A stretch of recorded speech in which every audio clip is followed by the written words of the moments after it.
You're welcome back. Now, one of government's flagship policies, planting for food and jobs, has created 900,000 jobs to date. Since its inception 3 years ago, there has been some contention over the figures put out by the government. And in 2017, the government claimed 745,000 jobs had been created from the program. But the minority cast doubt over the figures. Agric Minister Akuto insists more jobs have been created because the demand for labor has shot through the roof. He spoke with Evans Mensah on PM Express. The job numbers are increasing. I mean, you see, you cannot, for instance, before we came in, Ghana was producing 1.8 million metric tons of maize. Now we are doing more than 2.5 million metric tons of maize. I know we can do 6 million metric tons of maize. I know it. If I'm able to raise this level with 677,000 farmers, I'll be able to double that with 1.3 million farmers out of the 3 million. So these are, it's science, you know. I mean, it's figures. You have to target certain people with certain amount of resources, and you know that once you give those resources out, this is what you are going to get. So what are the latest job numbers then? Well, the latest job number, we created 745,000 jobs in the first year of the absorption.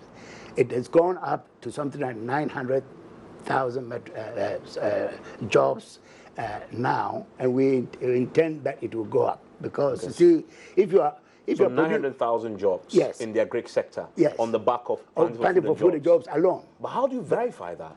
Well, I mean, it's calculation. It's calculation. I mean, if you're producing 4 bags per hectare, per acre of rice, and you're producing 40 bags, you don't expect to use the same amount of labor, do you? So these are estimates? Yeah, of course, it has to be estimates. It has to be, it's not population census. Of course it has to be. So it could what we do are estimates. It could be less than 900,000 then? Well, it could be more, too, depending upon the assumption.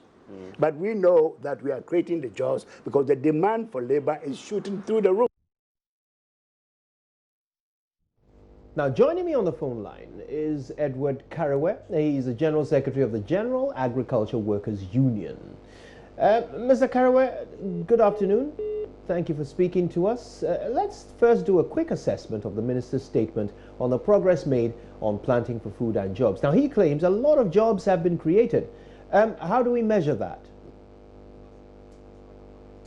Right. Okay. So I believe we've lost Mr. Kareweh. We're going to reconnect with him shortly. But of course, we've heard the Agric Minister explain why the Planting for Food and Jobs program has undoubtedly led to an increase in labor. He talks about how output has increased, and the same labor figures from before will not be sufficient to produce that new level of output. Mr. Kareweh joins us now. He's the General Secretary,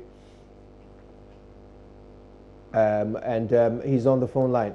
Mr. Kareweh, good afternoon. Good afternoon, sir. Thank you for your time. So the Agric Minister says the figures of employment have definitely increased, and he uses output as his justification. Exactly how do we measure that? Well, that is the point that all of us, we have to ask the minister to do so, because this is the challenge since 2017, when the claim was made that per the Planting for Food and Jobs program, 745 and later on 750,000 jobs were created. We demanded to know how they were created, and also wanted to know where the jobs are. And that has not yet been explained, and that has not yet been proven, where the jobs are through the Planting for Food and Jobs program. Okay, but his argument is that the output has increased. That is measurable, it's verifiable.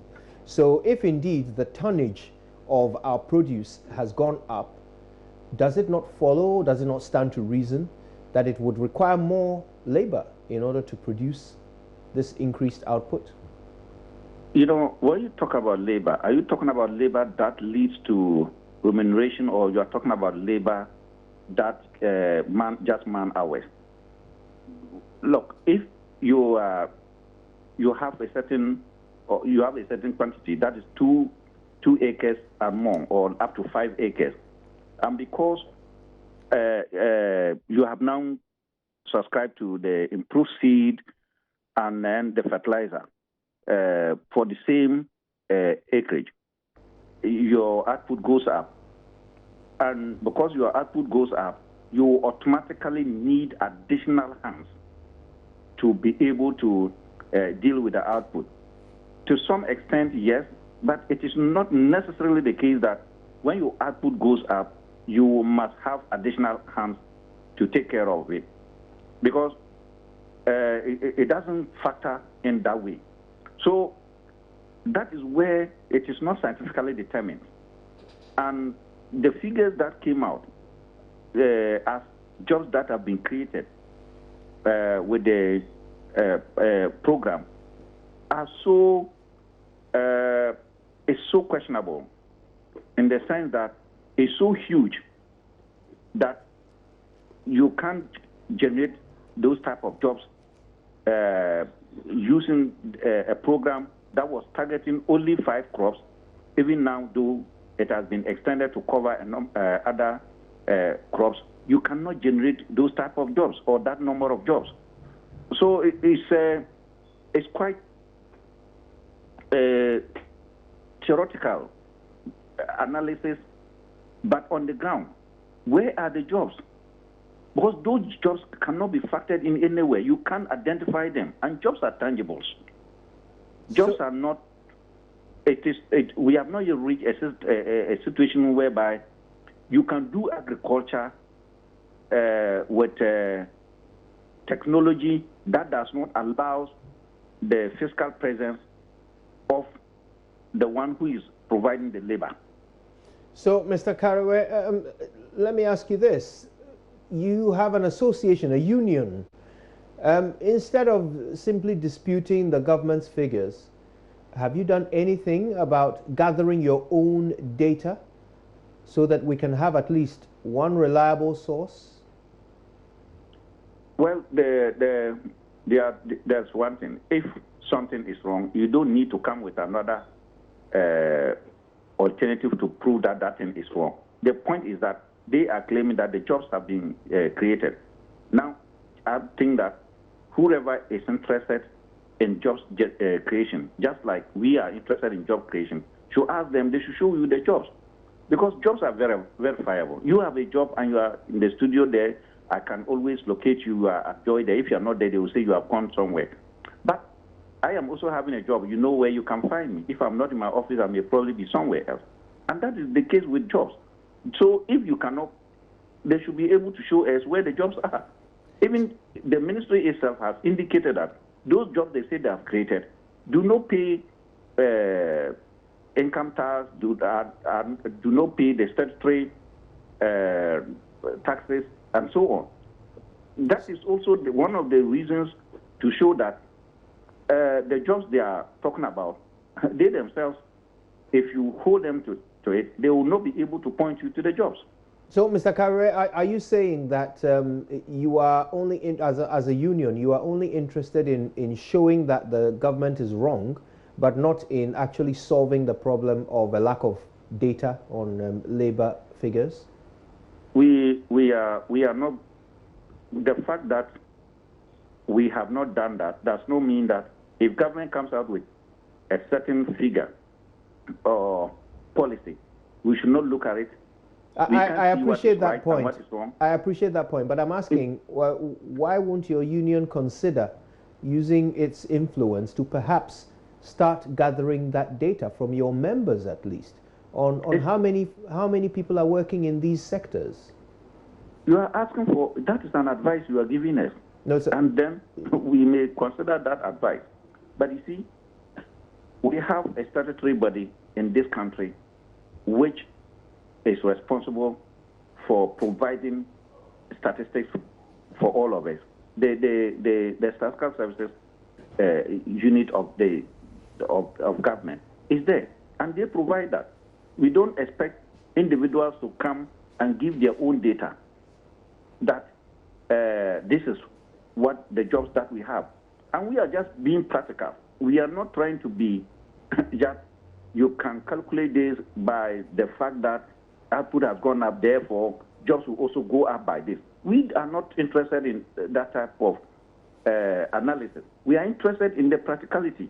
Look, we are as interested as for jobs as the minister or any other person, because much of my income, just like you and any other person who has a job in Ghana, goes to support people who have not got jobs.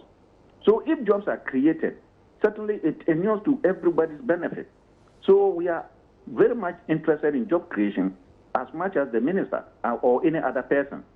So we are not discounting the need for jobs creation, but where we say the jobs are there may be jobs that will be created per day in the course of implementing the program.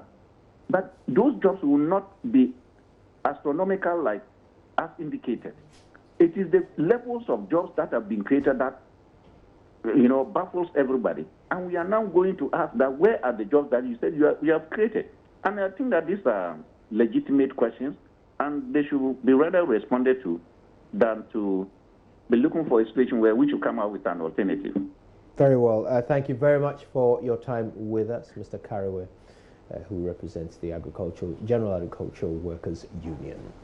Now, in a separate development, former NDC Member of Parliament for Idrasechre, Dumase, Mohamed Isifu Pangabu, has lauded government's policy on subsidizing seedlings for farmers. According to him, the initiative has improved the yield of local farmers, thereby increasing their incomes. Here's a report put together by Anas Sabit. Wait for it. Dumase district is one of 27 districts in the Ashanti region. The district, which is the leading producer of maize in the Ashanti region, is considered to be one of the best maize production centers in the country. With the introduction of the Planting for Food and Jobs program, coupled with government's fertilizer subsidy, maize production has increased over the years, leading to the improved standards of living of most farmers. Ayuba Jibrila tells me how the Planting for Food and Jobs has contributed in changing the lives of local farmers. In fact, we are making a lot of money. It has increased my yield because with the hybrid, which is the sweeter seed, 1 acre, I used to get 35 maxi bag, which is 150 kilo. But when I was using the local seed, 1 acre, sometimes I get 4 bags. So I've seen a lot of improvement in my farming. Former Member of Parliament and member of the opposition National Democratic Congress, Honorable Mohamed Isifu Pangabu, who is now a full-time farmer, indicated that the policy has increased the number of farmers within the area. Planting for food and jobs, and the government reducing the fertilizer price. It has made many people account to farmers. Many people have now come to see that farming is now a business. It's not the parliament people you say. So we have now more farmers in the system. So the only way you can stay in business is to increase your per year acre. If you can't increase your per year acre, you have to drop out of farming. We are no more. People who don't farm are not farming. Who will stop who? What I'm saying, farming is not encouraged, it's not very good, it's not booming. Everyone wants now to rush to farm. It's not attractive. He, however, called on government to maintain the subsidy on fertilizers, arguing that the subsidy system is better than the free distribution of fertilizers to farmers. Government is trying its best. We only encourage government to increase the subsidy for us. We have great faith. It's ourselves a lot, like MC was saying. When the subsidy goes from there, people got to know the importance of subsidy. You understand? Yes, government has taken a price how we take up. We thank government for doing that. And we hope it will sustain to next year. That government can do that. We appreciate the subsidy. Where would government get money? You understand? If you say free, it's our taxes. Then we have to pay more tax in order to get it free. So I won't say that. I say we are grateful with the subsidy as of now. And the program should sustain. They increase the quantum for us. For most of these youth who are now into farming, An agro-input distribution group, Integrity Commodities, which is giving out farm inputs on credit to farmers, is the motivating factor to this youth group.